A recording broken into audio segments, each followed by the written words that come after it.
नमस्कार, मैं हूं शम्स ताहिर खान और आप देख रहे हैं वारदात। पटना में एक जौहरी की दुकान में 4 लुटेरे पहुंचते हैं। चारों उस दुकान से करीब 14 करोड़ रुपए के जेवर लूट लेते हैं, लेकिन भागते वक्त उनमें से एक लुटेरा बाइक से गिर जाता है।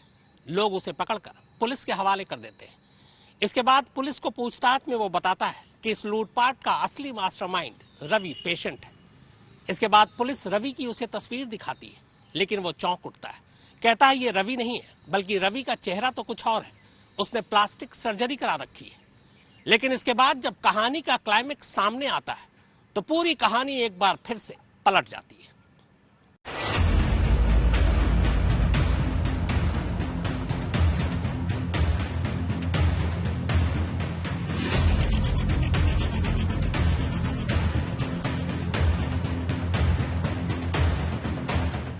नाम रवि कुमार गुप्ता उर्फ रवि पेशेंट उर्फ मास्टर जी उर्फ नेताजी और न जाने क्या क्या। कोई एक से ज्यादा नाम रख ले तो इसमें हैरानी की कोई बात नहीं, लेकिन कोई हर 6 महीने में नए चेहरे के साथ दुनिया के सामने हाजिर हो जाए तो हैरान होना लाजमी है।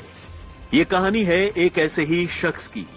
जी नहीं, वो कोई बहरूपिया या कोई स्टेज आर्टिस्ट नहीं है, बल्कि जुर्म की दुनिया का एक ऐसा किरदार है जिसका किसी मामले में शामिल होना ही पुलिस के पसीने छुड़ा देने की गारंटी है। यकीन नहीं होता तो देखिए, ये है इसका असली चेहरा।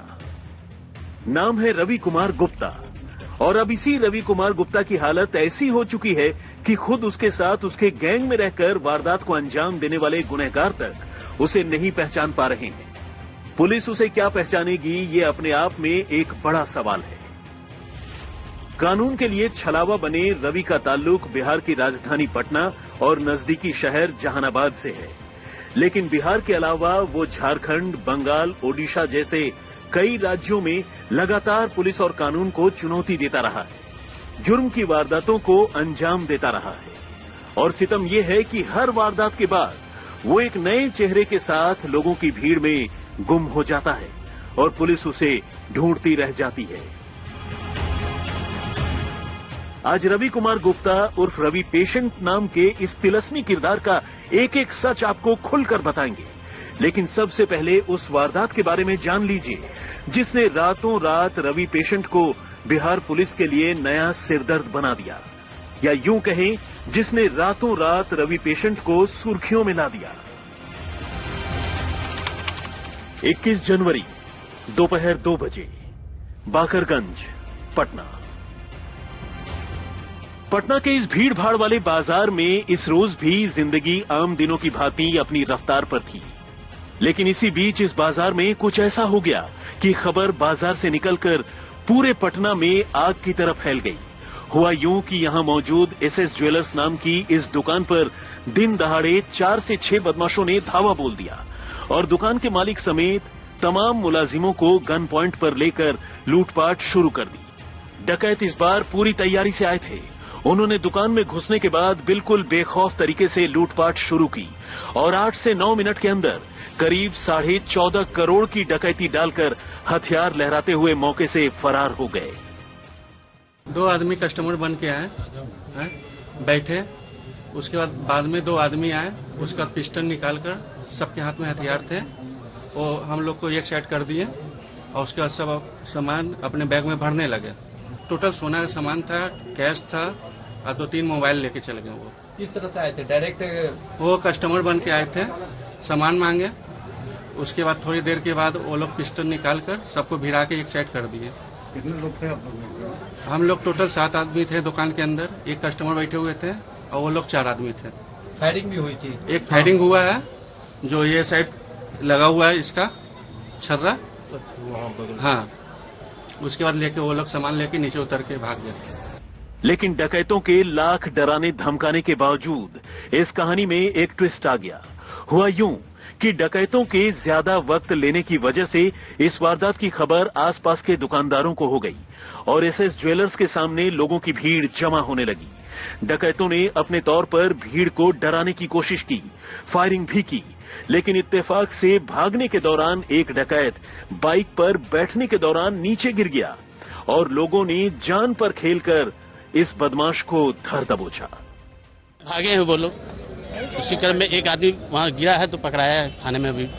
हाँ, थाना में गिरफ्तार। मतलब पैदल ही थे वो लोग? नहीं, गाड़ी मोटरसाइकिल से थे। कितने थे? 4। दो मोटरसाइकिल पर 4 आदमी थे। और बस यही साधु यादव नाम का बदमाश पुलिस के लिए इस मामले की तफ्तीश में सबसे बड़ा क्लू साबित हुआ। पुलिस ने साधु से पूछताछ की तो जल्द ही ये बात साफ हो गई कि 14.5 करोड़ की इस महा डकैती को किसी और ने नहीं बल्कि उसी रवि कुमार गुप्ता उर्फ रवि पेशेंट के गैंग ने अंजाम दिया है, जो पिछले 1.5 साल से भी ज्यादा वक्त से बिहार समेत कई राज्यों की पुलिस के लिए छलावा बना हुआ है। पूछताछ में साधु ने इस डकैती में शामिल दूसरे बदमाशों के भी नाम बताए, लेकिन जब पुलिस ने तस्दीक के लिए इस बदमाश को रवि पेशेंट की तस्वीर दिखाई तो वो चकरा गया। उसने डकैती में रवि पेशेंट के शामिल होने की बात तो कही, लेकिन वो रवि पेशेंट की तस्वीर नहीं पहचान पा रहा था।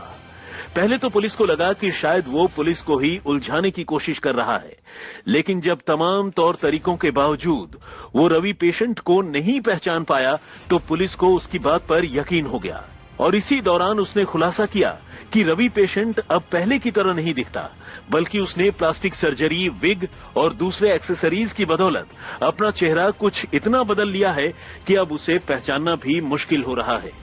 गिरफ्तार आरोपी ने पुलिस को बताया कि रवि पेशेंट आखिरी बार पुलिस हिरासत से फरार होने के साथ ही लगातार अपना हुलिया बदलता रहा है। उसने प्लास्टिक सर्जरी कर अपनी नाक मोटी करवा ली है ताकि लोगों को धोखा दे सके। असल में उसके सिर पर नहीं के बराबर बाल हैं, लेकिन वो विग पहनता है और रही सही कसर मोटी सी ऐनक लगाकर पूरी करता है। और यही वजह है कि पुलिस तो पुलिस, खुद उसके साथ उसके गैंग में काम करने वाले बदमाश भी उसे नहीं पहचान पाते हैं। वो अपने कुछ चुनिंदा गुर्गों से ही बात करता है और उन्हीं के जरिए गैंग के बाकी बदमाशों तक अपनी बात पहुंचाता है। फिलहाल पटना पुलिस के पास इस तिलस्मी क्रिमिनल की कोई लेटेस्ट तस्वीर तक नहीं है और पुलिस के लिए ये एक नई चुनौती है। इसी चुनौती से निपटने के लिए अब पुलिस ने पटना आर्ट कॉलेज के एक पूर्व छात्र की मदद से वारदात में शामिल रवि पेशेंट का स्केच बनवाया है। लेकिन दिक्कत यह है कि कोरोना भी अब ऐसे गुनहगारों के लिए एक फायदे की वजह साबित होने लगी है। पटना के एसएस ज्वेलर्स में डकैती के दौरान भी इन डकैतों ने मास्क पहनकर ही पूरी वारदात को अंजाम दिया था और इसीलिए अब रवि पेशेंट की नई स्केच पर भी मास्क लगी है। ऐसे में ये स्केच कितना सही है और कितना गलत, पक्के तौर पर तो फिलहाल कोई नहीं बता सकता, लेकिन इतना जरूर है कि मौके से गिरफ्तार साधु यादव नाम के इस बदमाश ने इस स्केच को रवि पेशेंट के मौजूदा चेहरे से 60% तक मिलता जुलता बताया है। पटना के एसएस ज्वेलर्स में करोड़ों की लूट क्या हुई? पटना पुलिस को एक बार फिर अपराध की दुनिया के दुर्दांत डकैत रवि पेशेंट की याद आ गई। वो रवि पेशेंट जिसने न जाने अब तक कितने करोड़ों की लूट की है और हर बार पुलिस की आंखों में धूल झोंककर फरार होने में कामयाब रहा है। यही कारण है कि इस बार पटना के बाकरगंज में जब करोड़ों की लूट हुई, वो भी दिन दहाड़े, तो पटना पुलिस को सबसे पहला जिसका नाम याद आया वो नाम था रवि पेशेंट का। असल में रवि पेशेंट साल 2019 में सबसे ज्यादा सुर्खियों में तब आया जब पटना के पंचवटी ज्वेलर्स में उसने करोड़ों की लूट मचाई। तब पटना पुलिस उसे गिरफ्तार करने में कामयाब रही, लेकिन कुछ ही महीनों बाद वो पटना के सिविल कोर्ट से बतौर हथकड़ी और रस्सी के साथ फरार होने में कामयाब हो गया। कहा जाता है कि रवि पेशेंट चेहरे बदलने में काफी शातिर है और नाम बदल बदल कर वो लूट मचाते रहता है। यही कारण है कि रवि पेशेंट अब भी पटना पुलिस के लिए एक अनसुलझी पहेली बना हुआ है। वैसे तो रवि पेशेंट करीब 1.5 साल से पुलिस को धोखा दे रहा है, लेकिन आखिरी बार उसने 21 जून 2019 को अपने गैंग के साथ मिलकर पटना के आशियाना दीघा रोड में मौजूद पंचवटी रत्नालय नाम के एक बड़े ज्वेलरी शॉप में डकैती डाली थी। खबरों के मुताबिक उसने वहां से 5 करोड़ की ज्वेलरी के साथ साथ 13 लाख रुपए कैश भी लूटे थे। इसके बाद पुलिस ने उसे पकड़ने के लिए इंटर स्टेट कॉम्बिंग की शुरुआत की और बिहार, झारखंड के साथ साथ बंगाल में कई जगहों पर छापेमारी के बाद आखिरकार उसके गैंग को पकड़ लिया। 30 जून 2019 को गिरफ्तार किए जाने के साथ ही उसे पटना के बेऊर जेल भेजा गया। लेकिन सूत्रों की माने तो रवि ने तभी से जेल से भाग जाने की बात कहनी शुरू कर दी। उसने जेल में बैठकर ही अपने फरार होने की साजिश भी रची और महज 6 महीने से भी कम वक्त में 18 दिसंबर 2019 को वो पटना सिविल कोर्ट में पेशी के दौरान पुलिस को चकमा देकर भागने में कामयाब रहा। रवि के साथ उसका एक गुर्गा आशीष राय भी इस रोज पुलिस को धोखा देकर भागने में कामयाब रहा। इसके बाद उसने एक के बाद एक कई और वारदातों को अंजाम दिया। पश्चिम बंगाल के आसनसोल समेत दूसरे कई शहरों में उसने ज्वेलरी शॉप्स को टारगेट किया, बड़ी डकैतियां की, लेकिन तब से लेकर आज तक पुलिस उसे नहीं ढूंढ पाई है। रवि पेशेंट का आपराधिक इतिहास भी काफी पुराना है। सिर्फ पटना में उस पर कोई 1-2 नहीं बल्कि 16 से ज्यादा आपराधिक मामले दर्ज हैं। 2019 में पंचवटी रत्नालय से पहले उसने 2018 में पटना के रामकृष्ण नगर में एक डकैती की वारदात को अंजाम दिया था। उसके पहले गर्दनी बाग में डकैती के साथ साथ एक शख्स की हत्या भी कर दी थी। राज ट्रेडर्स के मालिक बंटी गुप्ता के कत्ल का इल्जाम भी उसी के सिर पर है। अब बात एक बार फिर उसी ज्वेलरी शॉप में हुई डकैती की जिसने रातों रात रवि पेशेंट को सुर्खियों में ला दिया। असल में पुलिस ने इस मामले की जांच के लिए अपनी पूरी ताकत लगा दी थी, क्योंकि मामला 14 करोड़ से ज्यादा की डकैती का था। दुकान से 18 कैरेट का कई किलो सोना, 14 लाख रुपए कैश और दूसरी चीजें लूटी गई थी। चूंकि मामला हाई प्रोफाइल था, पुलिस ने इसे सुलझाने के लिए एक साथ कई टीमें बनाई और दुकान में लगे सीसीटीवी कैमरों के साथ साथ आसपास की दूसरी सीसीटीवी फुटेज का भी मुआयना किया। लेकिन सबसे बड़ा सुराग साधु नाम का वो क्रिमिनल साबित हुआ जो मौके से ही पकड़ा गया था। उसकी निशानदेही पर पुलिस ने सोनू कुमार, राजू, राजेश राम और सन्नी कुमार नाम के बाकी बदमाशों को गिरफ्तार किया और इनके ठिकानों से करीब 9 किलो सोना, 4.5 लाख रुपए कैश, 5 मोटरसाइकिल, एक फॉर्च्यूनर और एक दूसरी गाड़ी भी बरामद की गई। पुलिस की माने तो बदमाशों ने करीब महीने भर तक इस लूटपाट की तैयारी की थी। अपने इस क्राइम के लिए बाकायदा रेकी की थी और काम को एक कोड नेम भी दिया था, जो था ऑपरेशन एक गिलास पानी।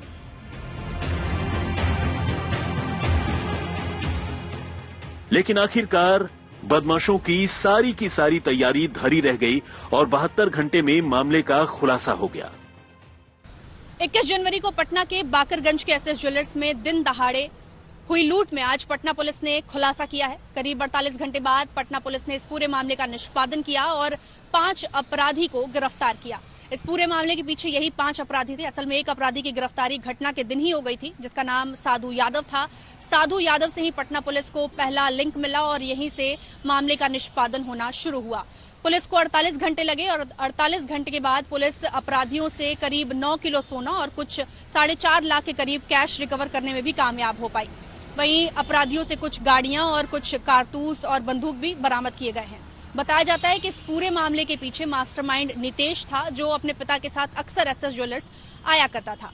उसी ने कुछ साथियों के साथ मिलकर इस पूरे घटना के पीछे की रणनीति बनाई और अब जब मामला खुलकर सामने आया तो साधु यादव जब पहले गिरफ्तार हुआ, उसने इस पूरे मामले का उद्भेदन किया और पटना पुलिस को यहीं से लिंक मिला इस पूरे मामले का। जो एसएस ज्वेलर्स के यहाँ पे घटना हुआ है तो उसमें अपराध कर्मी भी पकड़ा गया है। एक बैग ज्वेलरी जो लेकर गया है वो भी रिकवर हो गया है।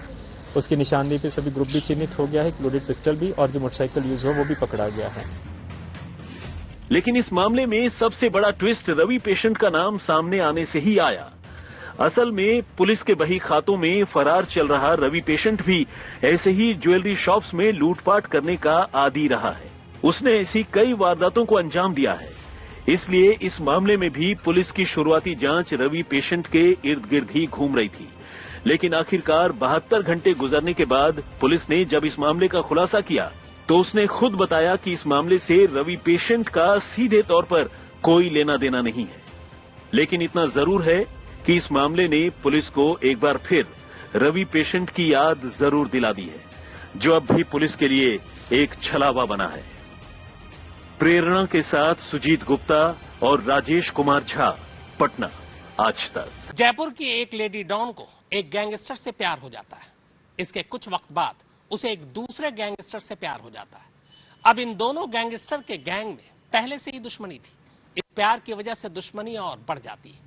इसके बाद एक रोज लेडी डॉन अचानक पाला बदल लेती और उसके पाला बदलते ही दो में से एक गैंगस्टर यानी एक बॉयफ्रेंड का कत्ल हो जाता है।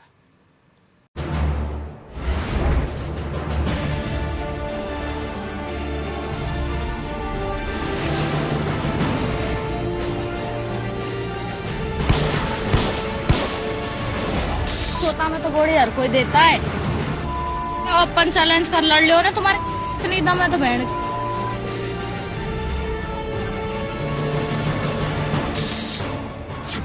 19 साल की उम्र होती ही कितनी है। इंसान बेशक 19 साल तक बालिग हो जाता हो, लेकिन सच्चाई यही है कि दुनियादारी समझते समझते उसे कई साल लग जाते हैं। लेकिन आज बात एक ऐसी लड़की की जिसे महज 19 साल की नई उम्र में ही गोलियों और गालियों से ऐसा प्यार हुआ कि वो रातों रात गिरफ्तार होकर सलाखों के पीछे पहुंच गई। खुद को राजस्थान की नई लेडी डॉन कहलाने की शौकीन इस लड़की पर अब गैंगस्टर आशिक को कत्ल के लिए उकसाने, दूसरे गैंग के लोगों को जान से मारने की धमकी देने और फेसबुक पर गाली गलौज से भरे आपत्तिजनक वीडियो अपलोड करने का इल्जाम है। तुमने मुझे 3 दिन दिए थे, पर मैंने तुझे 1 दिन एक्स्ट्रा दिया था बहन। जी हां, 19 साल की इस लड़की का नाम रेखा मीणा है, जिसे अब राजस्थान की करौली पुलिस ने गिरफ्तार कर लिया है। लेकिन इससे पहले कि रेखा मीणा के एक एक जुर्म का यहां हिसाब किताब करें, आइए उसकी अब तक की जिंदगी और उस लव ट्रायंगल की कहानी आपको सुनाते हैं, जिसमें फंसकर राजस्थान का ही एक गैंगस्टर दुश्मन की गोलियों से बेमौत मारा गया। इस स्टोरी के 3 किरदार हैं। पहला, रेखा मीणा, लेडी डॉन। दूसरा, अनुराज मीणा, गैंगस्टर। तीसरा, पप्पू मीणा, दूसरा गैंगस्टर। असल में इन तीनों का ताल्लुक राजस्थान से ही है और तीनों ही जुर्म की दुनिया से जुड़े हैं। गैंगस्टर अनुराज और पप्पू कभी अच्छे दोस्त हुआ करते थे और दोनों ने साथ मिलकर जुर्म की कई वारदातों को अंजाम भी दिया था। लेकिन जयपुर में एक रोज रेखा की मुलाकात अनुराज मीणा से हुई। चूंकि दोनों का ताल्लुक करौली से था और दोनों का मिजाज भी एक जैसा, दोनों जल्द ही एक दूसरे के करीब आ गए। अनुराज जुर्म की दुनिया में अपना नाम बना चुका था, जबकि रेखा जुर्म की दुनिया में पैर जमाने की कोशिश कर रही थी। लेकिन जब बात आगे बढ़ी तो इस मामले में तीसरे किरदार यानी पप्पू मीणा की एंट्री हो गई। हुआ यूं कि अनुराज ने ही रेखा मीणा को अपने दोस्त पप्पू मीणा से मिलवाया। अब पप्पू और रेखा भी एक दूसरे के करीब आने लगे। ऐसे में एक रोज हिस्ट्री शीटर पप्पू ने रेखा की एक फेसबुक पोस्ट शेयर कर दी और इससे अनुराज को दोनों की नजदीकियों की भनक लग गई। अब अनुराज और पप्पू के बीच रेखा को लेकर झगड़े शुरू हो गए, लेकिन रेखा ने मौका देखकर फिर से पाला बदला और अनुराज के साथ मिल गई। अब उसने अनुराज को पप्पू के खिलाफ भड़काना शुरू कर दिया और आखिरकार इस लव ट्रायंगल का अंजाम खून खराबे की शक्ल में सामने आया। अनुराज ने दल बल के साथ पप्पू के घर पर धावा बोला और गोली मारकर उसकी जान ले ली और इस तरह एक लेडी डॉन के लव ट्रायंगल का दी एंड एक डॉन के कत्ल के साथ हो गया। अब बात खुद को राजस्थान की नई नई लेडी डॉन बताने वाली रेखा मीणा की। पुलिस की माने तो रेखा सिर्फ गैंगस्टरों के साथ उठती बैठती और गोलियां ही नहीं चलाती है, बल्कि सोशल मीडिया पर ऐसी ऐसी गालियां देती है कि सुनने वाला भी हैरान रह जाए। तुमने मुझे 3 दिन दिए थे, पर मैंने तुझे 1 दिन एक्स्ट्रा दिया था बहन। अब रेखा मीणा के इस फेसबुक पोस्ट को ही देखिए और सुनिए कि वो इसमें अपने दुश्मनों को कैसे धमका रही है और किस तरह की भाषा का इस्तेमाल कर रही है। हम आपको उसकी बातें हूबहू सुना भी नहीं सकते, क्योंकि इसकी बातों में बातें कम और गालियां ज्यादा हैं। लेकिन अब उसकी गिरफ्तारी के बाद ये वीडियो तेजी से वायरल हो रहा है। अब आजा खाए तो खा छिपरा। रेखा मीणा की एक सामान्य लड़की से लेडी डॉन बनने तक की कहानी रोंगटे खड़े करने वाली है। ये वो कहानी है जो बताती है कि किस तरह से राजस्थान के करौली जिले के नागललाट की रहने वाली 19 साल की रेखा मीणा के किसान पिता ने उसे जयपुर पढ़ने भेजा, पर गलत संगत और शराब की लत में पड़कर रेखा एक ऐसी राह पर निकल पड़ी जिस पर चलकर आज वो सलाखों के पीछे है। देवंकुर वधावन, राजस्थान आज तक। तो वारदात में फिलहाल इतना ही, मगर आज तक पर खबरों का सिलसिला लगातार जारी है।